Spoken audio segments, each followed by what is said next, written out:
From our nation's capital.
Yes, weather. It's actually the anchor. It's the anchor mic, not the weather mic.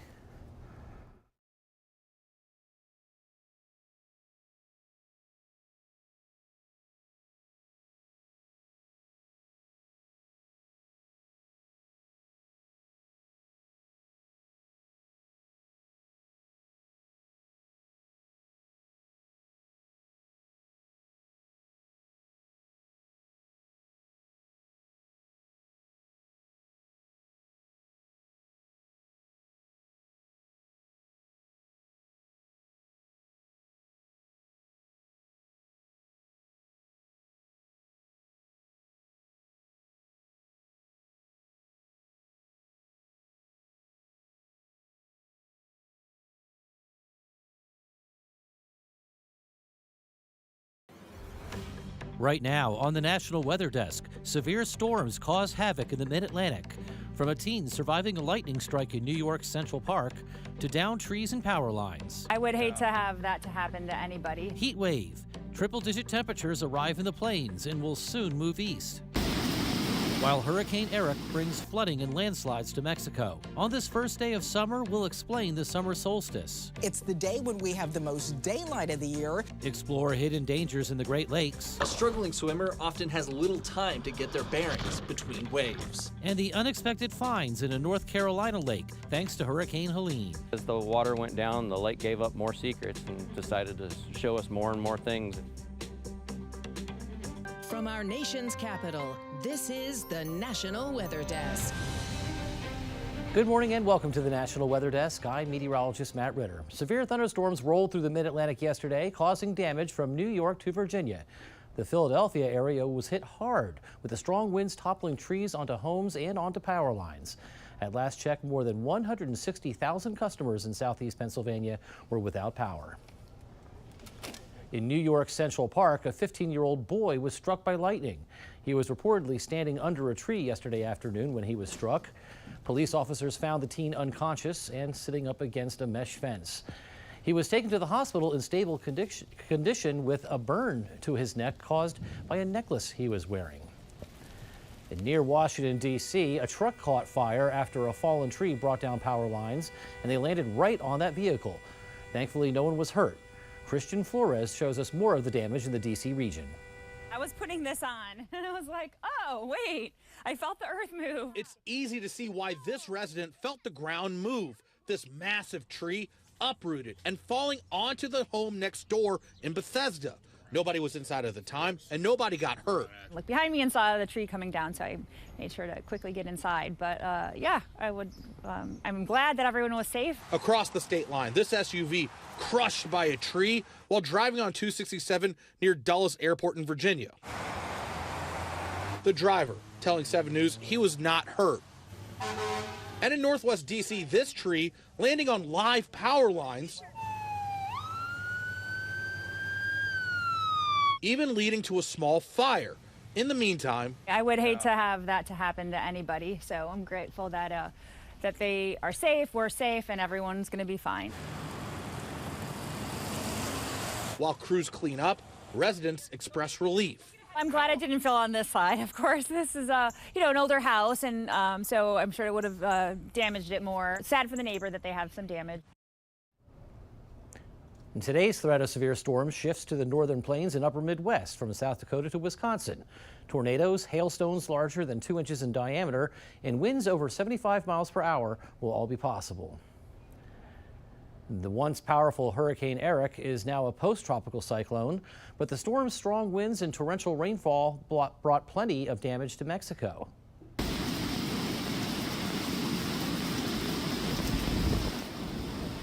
Eric made landfall as a Category 3 hurricane, packing winds of 125 miles per hour.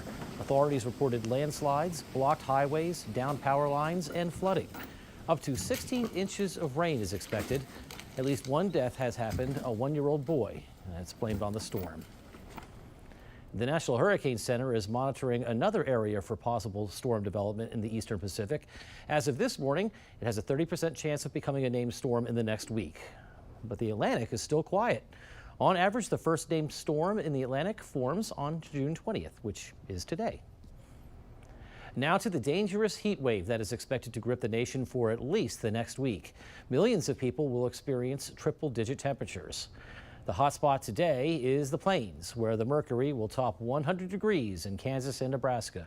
The oppressive heat moves into the Mississippi Valley tomorrow, and by next week, most of the East Coast will bake under scorching heat. And that means parents really have to watch out for the kids, especially on the playground. Measuring the temperature on one of the slides there at that playground, and we saw that the temperature was upwards of 135 degrees. Doctors tell us that children can suffer extreme burns. We're talking 2nd to 3rd degree burns if playing on the playground during the extreme heat. Also remember, sidewalks can be too hot for your dog's paws, so keep that in mind when you take them out for a walk. Several wildfires are burning in southern New Mexico. This is video from one of the firefighters on the front line. The Trout Fire has now burned more than 43,000 acres. Many people have been ordered to evacuate. It is currently only 11% contained. And as we said, today is the official start of summer. It officially begins at 10:42 p.m. Eastern Daylight Time. That's when the summer solstice takes place. Meteorologist Veronica Johnson explains what that means. The summer solstice arrives in the northern hemisphere this Friday, June 20th, as the Earth rotates on its axis and orbits around the sun. At 10:42 p.m. Friday, the Earth's upper half in the northern hemisphere will be tilted more toward the sun, and the sun will be at its highest point in the sky. Solstice is Latin for sun and meaning to stand still. On this day, June 20th, it's the day when we have the most daylight of the year. In fact, 14 hours and 54 minutes. It's also then our shortest night. Now, after today, the days will gradually get shorter until the winter solstice, when we have only 9 hours and 26 minutes of daylight. So while summer continues until September 22nd, the summer solstice occurs only at 10:42 p.m. this Friday. And this summer, most everyone in the country will likely see above average temperatures. The Climate Prediction Center shows the best chances for those high temperatures are in the northeast and the northwest. As for the drought, central and western Texas, along with the southwest, are still experiencing extreme and exceptional drought. Heavy rain in Florida over the past week improved conditions there, but now compare that map to the one issued at the start of summer last year. And you can see conditions were much better across the west, especially California and Arizona, as well as the northern plains, but slightly worse along the east coast. Now, we talk a lot about the dangers of things like rip currents when heading to the ocean. The Great Lakes are not as vast or as deep as the oceans, but they can still be dangerous for swimmers. Meteorologist Will Haney explains. One of the biggest differences between swimming in the Great Lakes versus the ocean is the shorter wave period, the time between crests. See here, just as I go to grab my board, another wave knocks me back. A struggling swimmer often has little time to get their bearings between waves. If you're ever struggling in water over your head, we want you to flip, float, and follow. So flip over on your back and you float to keep your head above water, to calm yourself down from the panic of drowning, to conserve your energy, and then follow a safe path out of the water. So you have to float first, exit strategy second. There's three main types of currents we see in West Michigan. First, longshore currents. These flow parallel to the shore. They can pull swimmers down the beach and sometimes into deeper water. Here, you'd want to just swim straight back to the shore. Next, a traditional rip current. Here, a narrow current of water flows straight out. Even an Olympic swimmer can't beat their force. In this scenario, you'd want to swim either parallel to the shore until you're out of it, or follow the current before curling back once you feel its pull letting up. Lastly, structural currents. These happen when wind and waves pile up against a structure or pier. These can lead to especially dangerous waves immediately adjacent the pier, often called the washing machine. A current can also form. You can attempt to grab a ladder if one is available, but crashing waves can make this extremely dangerous. Your other option is to follow the current out somewhat before you feel its pull weakening, then curl back in towards the shore. Children or adults in inflatables can quickly find themselves blown hundreds of feet from shore, especially if they fall asleep. The wind's kicking 25 knots the other direction. You can't swim against that. So if you ever get blown offshore on an inflatable device, always stay with the inflatable. Try to signal for help. No matter who you are, how skilled of a waterman you are, you always need to respect the water. Now, on this first day of summer, let's check the weather at beaches across the country. We start in New England. This is Narragansett Beach in Rhode Island. They are looking at sunny skies with highs in the upper 70s. Wildwood in New Jersey is hosting the annual Barefoot Country Music Fest all weekend. They are expecting sunny skies today with highs near 80 degrees. Continuing south, we arrive at Myrtle Beach in South Carolina. Beachgoers will see partly sunny skies here with highs in the mid-80s. Daytona Beach, Florida could see some light rain later today, but the rest of the weekend looks great with highs in the mid-80s. Orange Beach is along Alabama's Gulf Coast. They will see partly cloudy skies and highs in the upper 80s. There is a chance for some rain tomorrow. And finally, we head west past the mainland to Catalina Island, 22 miles from the California coast. It will be sunny and cool on Catalina with highs all weekend in the mid-60s with no threat of any rain. We'll be right back.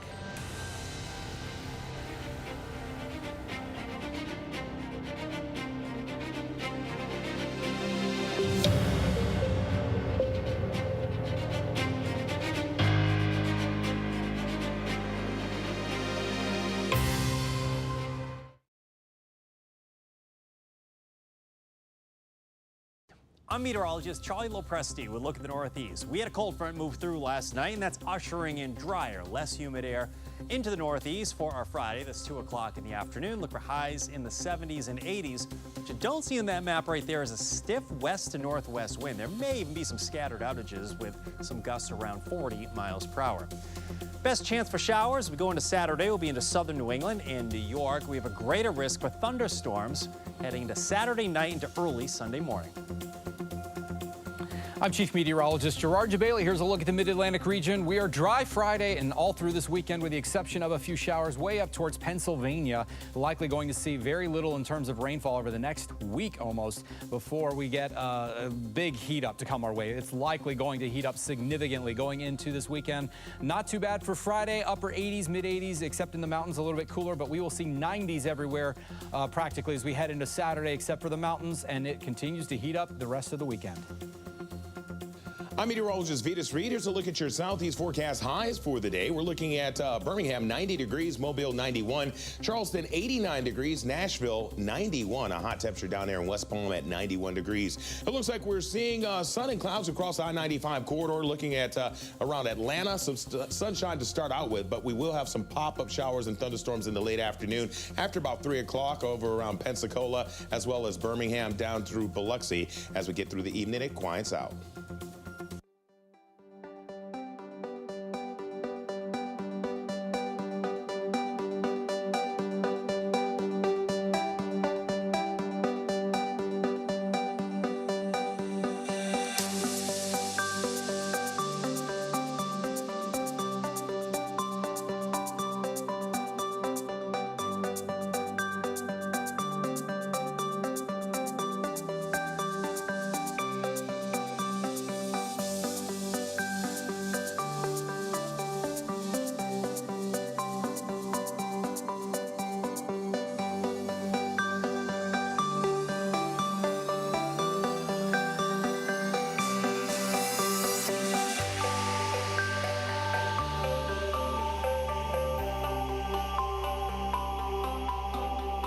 Weather Window, presented by the National Weather Desk. A spooky sunset over central Ohio on Wednesday as lightning bolts reach out across the orange sky, while to the south in Cincinnati, lightning and a full rainbow share the sky. In Maine, a bald eagle grabs a large catfish from local waters, while across the country in Oregon, a pair of eagle-eyed bald eagles see something in the distance. We just don't know what it was. Want to see your weather photos and videos on TV? Click Chime In on this station's website to share. Outside of Asheville, North Carolina, water levels at a local lake are now at an all-time low due to ongoing cleanup in the aftermath of Hurricane Helene. Lake Lure is 30 feet below normal, the lowest since it was originally filled nearly 100 years ago in 1927. As crews rebuild, they're stumbling upon parts of the past. Ed DiOrio has the story. Kenneth Tanner's grandfather was one of the developers of Lake Lure. And he had a home here where I spent all my summers. And so I have a lot of fond memories of growing up on this lake. His granddad bought what was going to be a water taxi for lake residents in the 1920s. Its name was Pooh Bear. He used that as his personal boat here on Lake Lure. But not long after, a big storm blew through. It broke loose from our dock and disappeared. Yes, my father always encouraged me to dive for it and look for it. But the Tanners never found it. Fast forward nearly 100 years, and we find Jacob Mole working on the water. As the water went down, the lake gave up more secrets and decided to show us more and more things. He owns Lake Lure Docking Company. He's seen the destruction the area has gone through since Helene and the recovery efforts since then. While working on a project over the weekend, he noticed something sticking out. We ran across what appeared to be a car, but now it looks like it's a 1920s something truck. You're in awe. You're seeing something that, for us, nobody's seen in 100 years. Mole put it on social media. It was met with thousands of engagements. The back and forth of people like, where is that? That's so neat. That's so cool. That wasn't all they found. On another bank not far from the truck, lo and behold, there was the big boat. My daughter spotted it where Jake had posted it and called me and said, could this be the Pooh Bear? One feature confirmed that theory. Pooh Bear can still be found on the front of the old water taxi. Kenneth saw his grandfather's beloved boat for the first time in his life on Tuesday. It just makes me aware of the long history of this lake and my family's connection to it. And he'd like to keep a piece of that history that his family's been searching for. I'd love to have a small piece of memorabilia from it for my family to keep. And if the boat ends up staying right where it is, I'd be fine with that. Now to an actual bear. A northern Michigan bear is finally free after spending the past 2 years with a lid around its neck. What in the world, you ask? Well, we did too. Mark Cholette has the story from northern Michigan. Bears, not that unusual, but this image caught on a Montmorency trail camera stood out. 2 years ago, there was a cub bear. This bear has a cub that ended up getting its head stuck in a blue 55-gallon plastic drum lid. And when the property owners saw it, they spoke up. They alerted local wildlife staff, and it started a kind of a hunt for it over the next 2 years. For 2 years, the bear lived its life with that blue lid wrapped tightly around its growing neck. Couldn't have been enjoyable to have the lid around its neck. For 2 years, sporadically, someone would report seeing the bear. We were kind of behind the bear the whole time. Until this spring, a quick call from an alert property owner. They alerted us right away. And a quick response by the DNR. We were able to catch the bear pretty much right away after the trap was set. Caught and then finally freed from that darn lid. I think one of the wildlife technicians had ran to Home Depot that morning and got all sorts of bolt cutters and other tools to make sure that we had everything we needed to be able to get that lid off. The bear checked out pretty healthy. Certainly had some pretty significant scarring, had an abscess as well that appeared to be caused by the lid. Having spent enough of its life with something around its neck and due to its injuries, no tracking collar for this bear. It was outfitted with an ear tag, so if it shows up on trail camera anywhere else, we'll be able to, kind of keep tabs on it that way. And now to Pennsylvania, where cicadas have been silently growing underground for 17 years, and they're now starting to emerge. Periodical cicadas are mostly harmless to humans and their pets, but they sure do make their presence known. Sam Durante has more. They make various buzzing noises, they mate, the females lay eggs, and then the adults die. Most of the life of a periodical cicada is spent underground, but for cicada brood 14, the final part of their life is about to begin. Living underground, feeding on tree roots, growing very slowly. Tree sap is not very nutritious, and so it takes them a long time to feed enough to grow. Brood 14 took 17 years to emerge, and once on the surface, the male cicadas buzz to search for a mate, while the females prepare to lay their eggs. The females, when they lay their eggs, cut a small slit into the twigs of a tree, and they lay their eggs in that twig, and then when the nymphs hatch out, they fall to the ground and burrow into the dirt. These bugs are harmless to humans and their pets, although when laying her eggs, the female may cause damage to a newly planted tree. But healthy deciduous trees can take a lot of damage before they have any kind of health effects.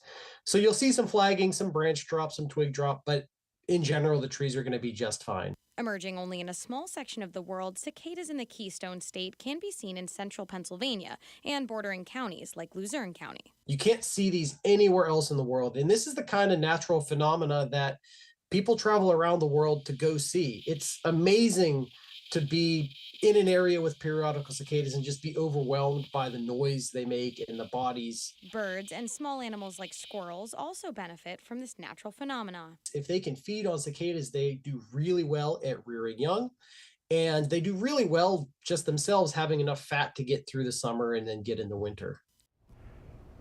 A meteorologist known as Hurricane Hal has spent his career studying past storm surge events and the impact they have on communities.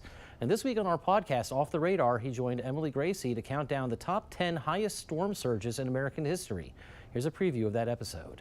September 8th, 1900, Galveston, Texas. The deadliest natural disaster in American history wasn't an earthquake, it wasn't a tornado, or a wildfire. It was water. A 16-foot wall of water from a Category 4 hurricane that engulfed the city, killing 8,000 people. This is storm surge. It happens when winds push ocean water much higher than normal, creating dangerous flooding along the coastline. As we enter another hurricane season, there are lessons etched in high water marks and written in the scars of shattered foundations across our coastlines.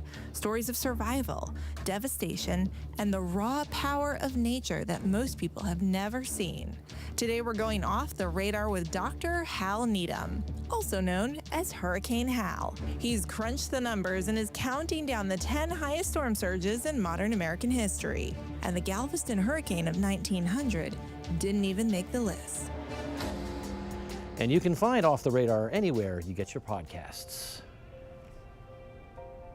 Time now for a short break, but first we soar over Florida's overseas highway.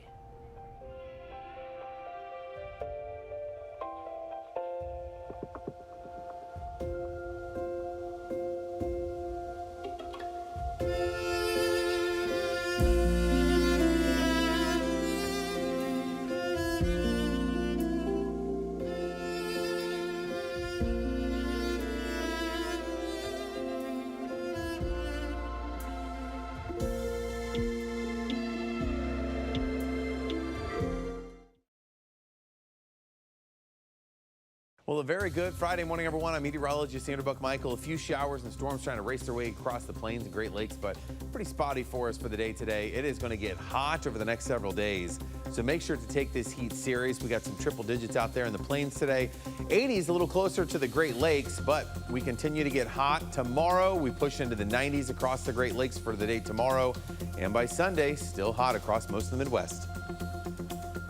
Good morning, I'm meteorologist Alex Garcia. Here's a look at your regional weather. A little on the steamy side for our friends in Brownsville, and a little steamy as well all the way up in Amarillo in the 70s. Pretty warm for our friends in El Paso, 77 for New Orleans. Tropical moisture sneaking into the valley down here in South Texas. That means scattered showers all across from Louisiana down to Brownsville. Otherwise, it's going to be another hot and humid summer day.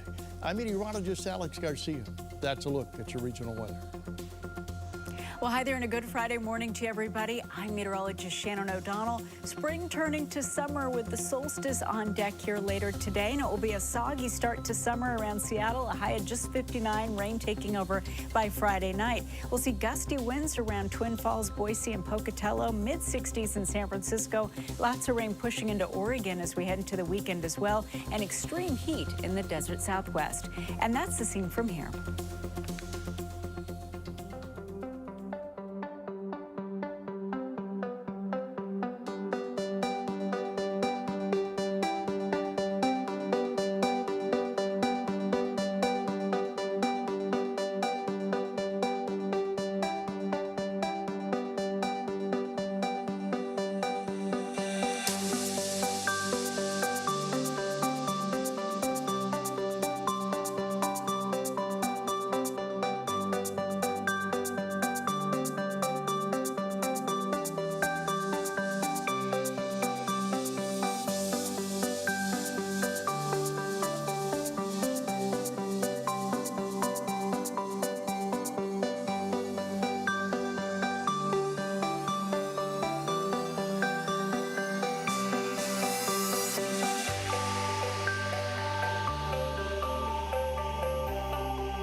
The National Weather Desk. The severe weather season means lots of rainfall, which can cause roads to flood quickly. Meteorologist Vetus Reed has important numbers to remember if your pathway becomes overrun with water. I'm meteorologist Vetus Reed. I wanted to talk to you about flooding concerns and dangers out there. As we get into the summer season, there's plenty of opportunity for heavy thunderstorms that can drop plenty of amounts of rainfall, creating flash flooding or flooding in your area. So these are some pointers that you want to remember. 6 inches of fast-moving water can knock over and carry away an adult, a person in that rushing water. So that's very dangerous. 12 inches of fast-moving water can carry away a small car, and then 18 to 24 inches of fast-moving water can carry away most SUVs, vans, and small trucks. So just always remember that if you see water flooding, turn around, don't drown. These are the safety precautions you want to remember as we get into the summer season. And we'd love to share your weather content on the air. You can find us on all your favorite social media platforms, including Facebook, YouTube, Instagram, and TikTok. Just search the National Weather Desk. We'll be right back.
Thank you so much for joining us. I'm meteorologist Matt Ritter. Make it a great Friday and have a wonderful weekend. We'll see you right back here on Monday. Happy summer.